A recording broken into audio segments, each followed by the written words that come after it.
Hello, welcome to my podcast. I'm Robert Serocki Jr., and today I'm going to talk about healing PTSD and pathways to recovery. So, what I'm going to go over is sort of like a comprehensive guide to overcoming trauma that I wrote, and it's kind of just, like I said, it's going to be a guide to generally help someone through understanding and healing PTSD. And it's all stuff that I've done and used and my own recovery. So, first of all, post-traumatic stress disorder is basically a condition that affects countless individuals who have experienced traumatic events. And I don't like to call it a disorder, so I usually just call it post-traumatic stress because to me, post-traumatic stress isn't really a disorder because it's a completely normal reaction to abnormal events that have occurred in your life. And now, I agree with it being a condition because it's a condition, which means it's not going to last forever as long as you deal with it. I.e., it's temporary for however long you decide you want to suffer with it. So I generally just like to call it post-traumatic stress. Plus disorder, the word disorder has it carries around with it a negative connotation and a stigma. And that's one of the things I think that in terms of mental health and recovery and things like that, that stigma, especially with post-traumatic stress, is something we just need to eliminate and get out of our dialogue because it prevents people from opening up about post-traumatic stress and getting the help they need or healing it. So healing from post-traumatic stress is really a multifaceted journey that requires sort of like a holistic approach to address the emotional, psychological, and physical impacts of the trauma that someone has experienced. And I always like to call healing from post-traumatic stress. It's like peeling an onion. You have to do it layer by layer by layer till you get the root of the problem, and then deal with it, and then you're healed.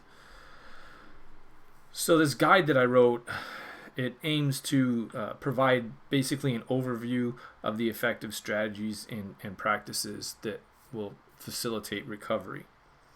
So first of all, understanding post-traumatic stress. It's a mental health condition that basically can develop after exposure to a traumatic event such as warfare or combat, natural disasters, serious accidents, personal assaults, etc., all those sorts of things.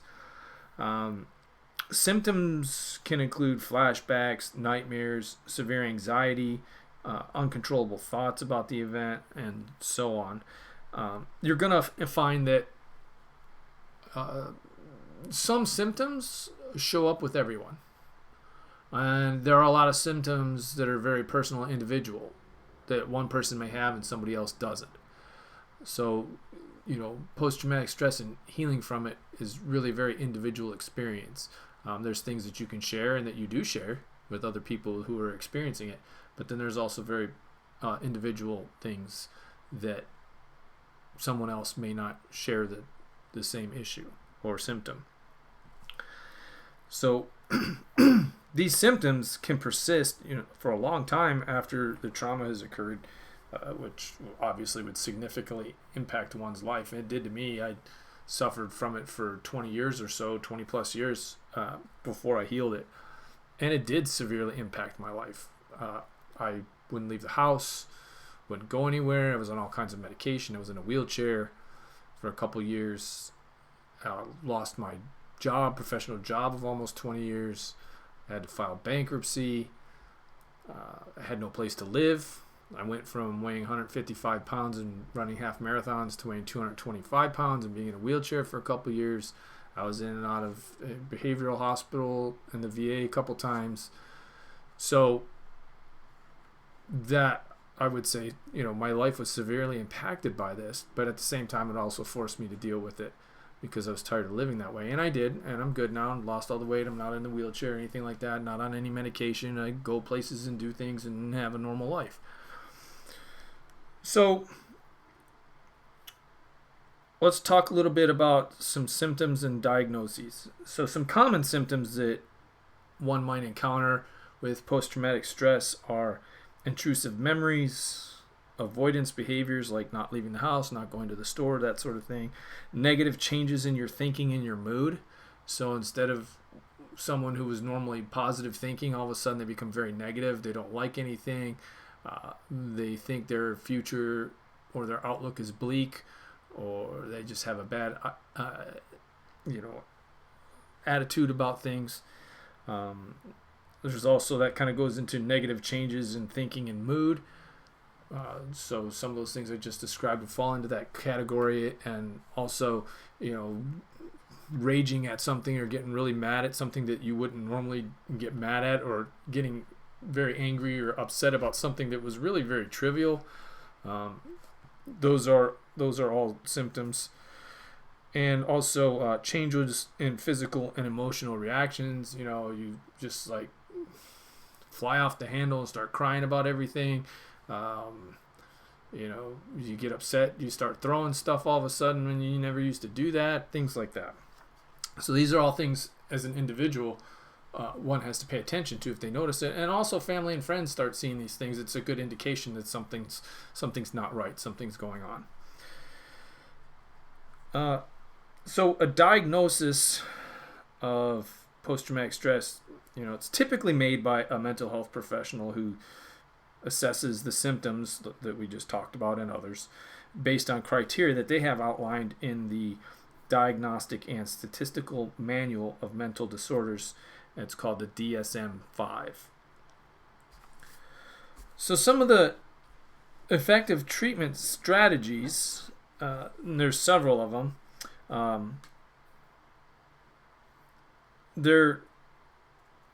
They've been proven effective basically in managing and healing post-traumatic stress, and they can be tailored to an individual's needs and preferences, based on who you are and what you're going through and that kind of thing. First of all is therapy, and that's basically the cornerstone of post-traumatic stress treatment, right?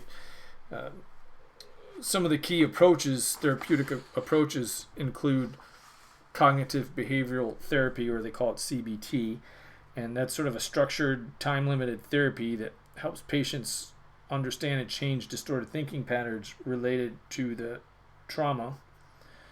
There is prolonged exposure, which they call PE, and this therapy usually involves gradually exposing the person to trauma-related memories and situations to reduce the power they hold over the patient. And that's really, to me, the crux of therapy, is that basically, you're talking about it until it just doesn't bother you anymore. So I remember when I started going, the doctor and I started talking about very general things and until they got me calmed down and under control. And then she, started bringing up things about the war and things like that. And, I had very strong emotional reactions to these things. But we kept talking about it over and over again. I kept doing it, and eventually got to a point where it didn't bother me. And, writing helped with that because it's a way of releasing it. So you can talk to a doctor, therapist, counselor, psychologist, psychiatrist, whatever it may be. You can also do things on your own, such as write about it. That's releasing it and dealing with it and facing it. You can write a song about it. You can sing about it. You can draw about it. Whatever it is, whatever that thing is. But the idea is to release the emotional charge from the memories, because a lot of memories, a lot of things you're going to remember. Other things you won't, you'll forget about. But the emotional charge will always be there unless you release it. It's like I always say, if you took a Coke can and shook it up profusely, you keep shaking it, eventually the top's going to blow till that stuff has to come out. It has to get released. And that's what happens with post-traumatic stress. If you don't deal with it, eventually you become like a Coke can and you just pop and everything comes out. And that's usually doesn't end up well. You say or do things that you you wouldn't normally have done and you regret later. So the best thing is to just deal with it before that happens. And the last one is eye movement desensitization and reprocessing. They call it EMDR. And that method uses, I guess it's like, I've never done it, but it uses guided eye movements to help people process and integrate traumatic memories. There's also another treatment that I want to talk about, and that is medications. Now, they can be effective, an effective part of your post-traumatic stress treatment, particularly for managing severe symptoms such as anxiety, depression, insomnia. And the idea behind the medicine, in reality, is to get the person on there so that, and once it kicks in, it starts working, it calms you down enough to a point where you can begin therapy and begin working on things. And once the therapy starts to become effective, that's when the doctor is supposed to start weaning you off the medication a little bit at a time, because you're calm, you're going along, you're doing your therapy, everything's working out, you're getting off the medicine, so that by the time you're done with your therapy, you're also off the medication, and now you have coping mechanisms and coping skills and things, so if anything ever pops up, you know what to do about it, and you don't end up staying on medication for the rest of your life, and or like what happened with me, I was on seven different kinds and end up as a drugged up zombie in a wheelchair. Eventually, like I said, I got off all that. It wasn't fun, it wasn't pleasant. I did it on my own, cold turkey, which I don't recommend, but that's just the way I am, so that's the way I did it. But that's the theory behind the medication. Now, it's supposed to get you calmed down, to get you to a point where you can begin the therapy, start working through the therapy, and then when you start to get better and it starts working, you slowly the doctor will wean you off the medication. Some of these commonly prescribed medications include, they call them SSRIs, or selective serotonin reuptake inhibitors, or SNRIs, which are serotonin norepinephrine reuptake inhibitors, and then prazosin, which is basically for nightmares.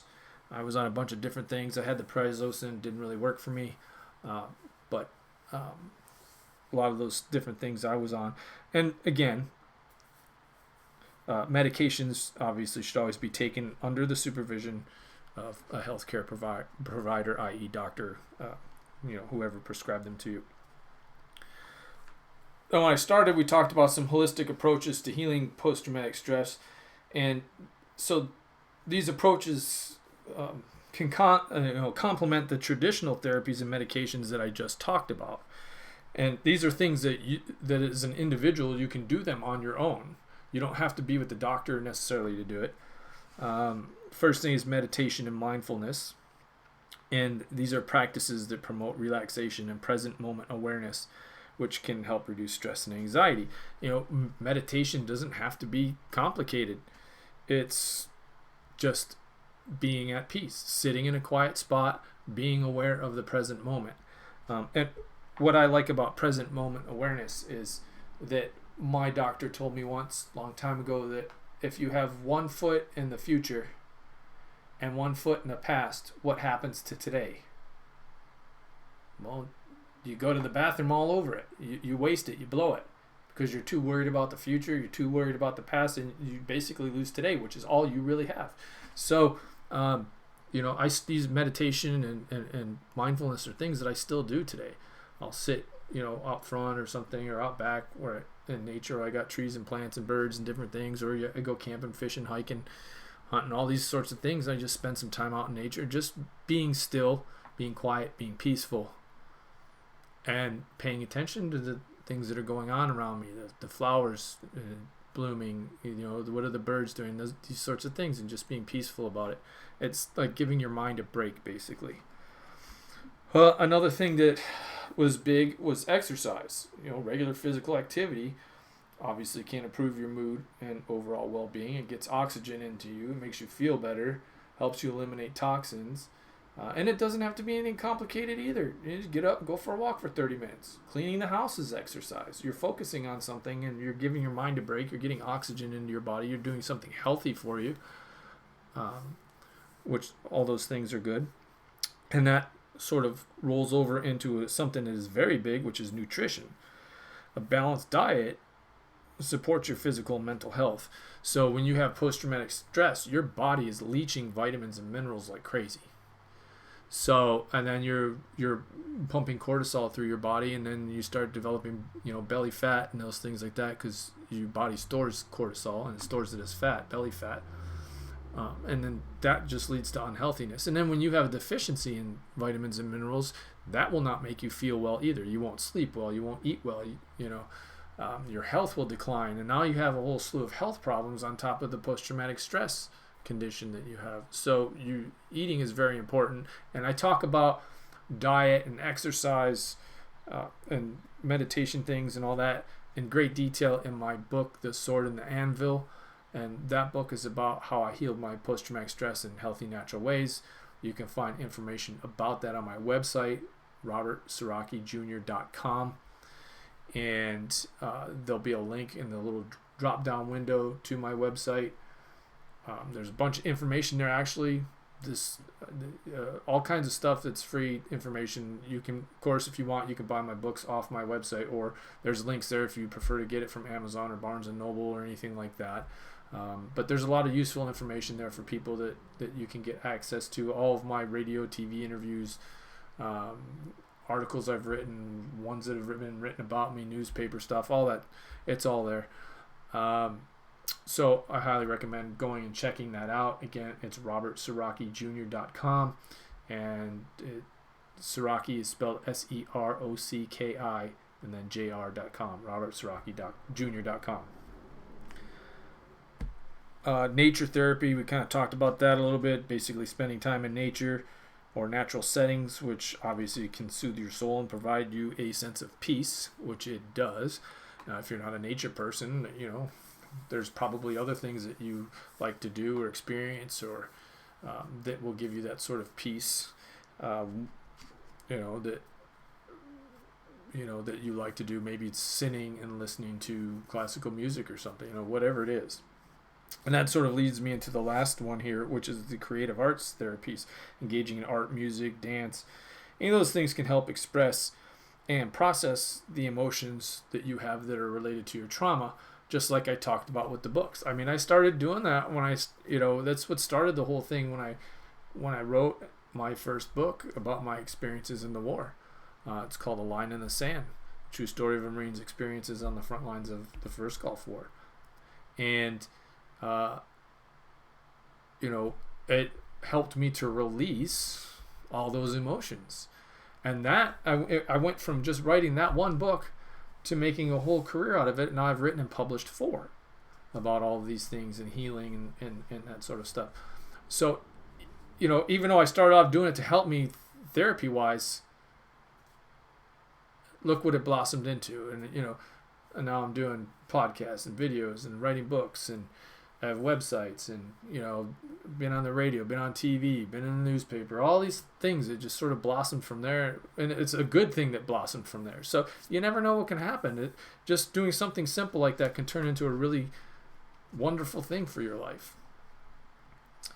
Another important thing is building a support system. And a strong support system is crucial for recovery.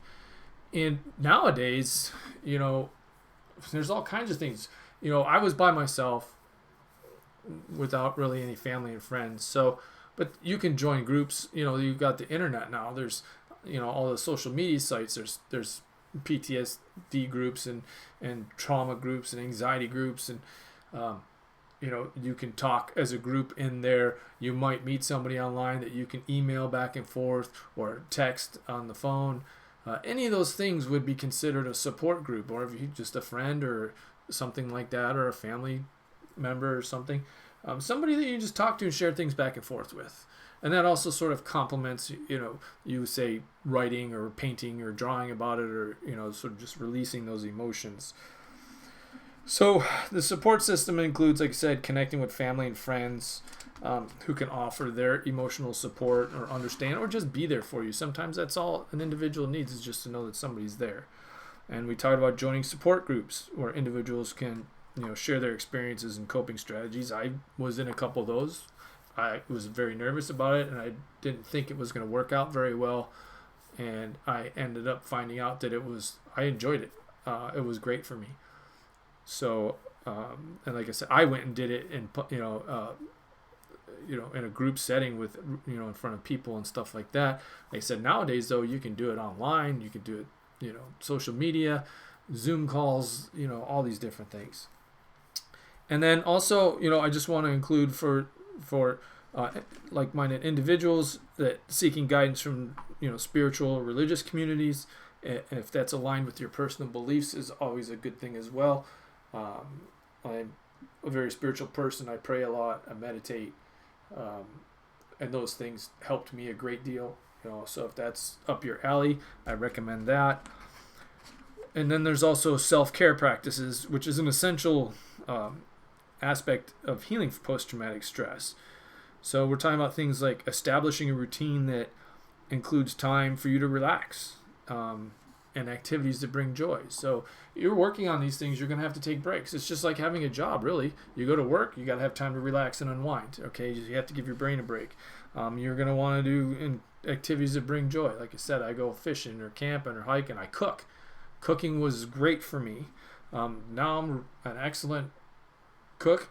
I cook all kinds of things, but it helped because it allowed me to focus on something else other than my problems. I had to concentrate on what I was doing to cook a proper meal. And it turned into another fantastic hobby for me that I enjoy doing still today. Another thing is practicing good sleep hygiene to improve the quality of sleep. Go to bed at the same time, get up at the same time. Get yourself into sort of that routine that your body will naturally adapt to that. And it will help you to get to sleep and all those sorts, and get good night's sleep. And then, lastly, with these self-care practices, you're going to want to set goals, but set realistic goals and celebrate the progress. That is so important, no matter how small it is. I wouldn't leave the house, so one of the things I did is I got in my truck one day, sat in it, shut the door, started it, turned it off, went back in the house. And I kept doing little steps like that all the way till I got to the grocery store, got inside the grocery store, went grocery shopping, stood in line, paid for everything, and left and went back home. It took me a little while to do it, but I did it. And every time I completed one little step like that, I celebrated it. So maybe I said, okay, well, I'm going to cook myself something nice, or, I'm going to have a bowl of ice cream, whatever it is.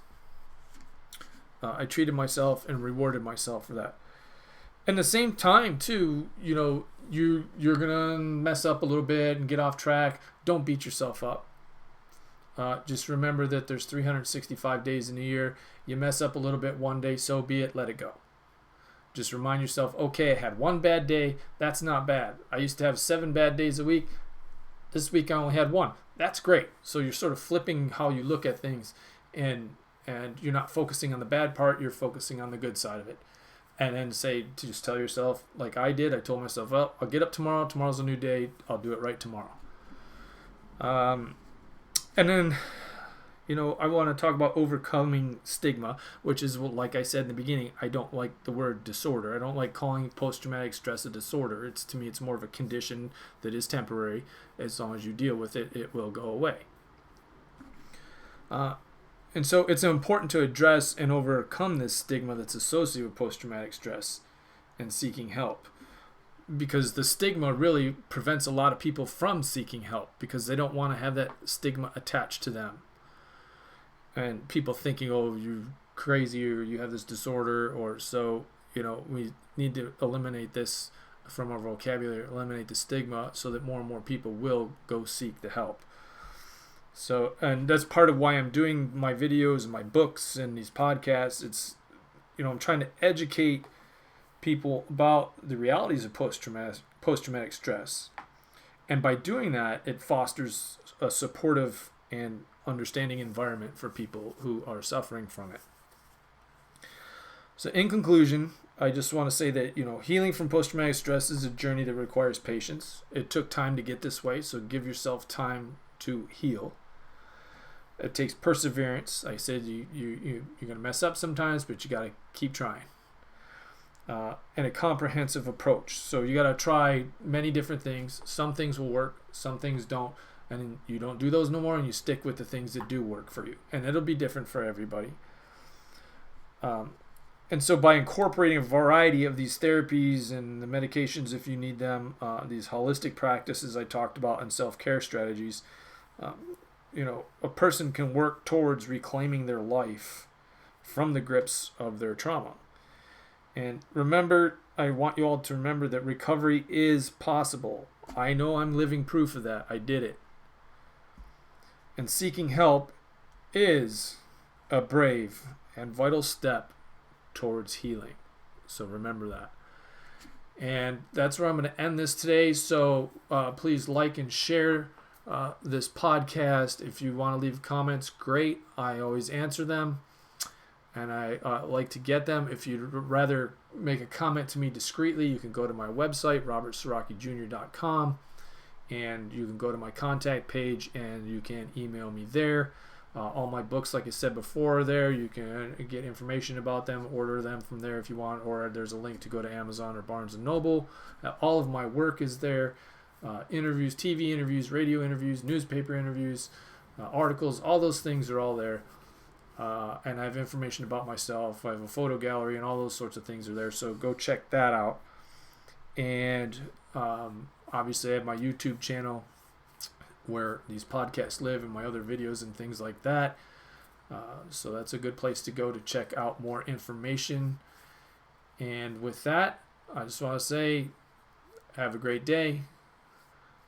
Go out and be mentally healthy, physically healthy, and spiritually healthy.